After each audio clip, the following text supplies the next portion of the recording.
Today we're going to be drawing Slenderman. Now I know that this guy is a creepypasta, and not everybody's a fan of the creepy things, but some people requested it, and it kind of fits with where we were doing figure drawing this past week. Now in a previous video I talked about drawing our fancy stick men, but I'm going to leave out my joints and everything where I'm not going to be drawing those circles to show where the different parts of the body bend. But I am going to use that stick figure to help me plan out my drawing of Slenderman. Once I've got the basic stick figure down, I'm just going to start adding those clothes in.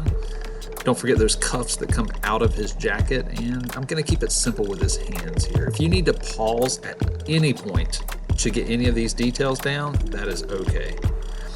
Slenderman wears an all black suit. Don't forget his tie. And the undershirt is white. I've seen some versions of this where maybe they give him a red tie. Don't forget a little bit of shading. And I come from a generation where Slenderman, when he was created on the internet, he actually had tentacles coming out of his back as an added paranormal effect. So there's a little bit of throwback to that. Now, one thing that may help you with your drawings in general is to go over them in pen. If you're going to go into comics or anything, they may call this inking.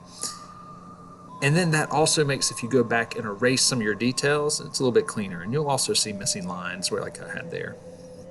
Super easy, straightforward. I hope you had fun. Keep practicing. Go back and rewatch this if there's any details that you missed or you need more time to see, and hit that pause button. Have fun. Keep creating. I'll see you in the next video. Bye.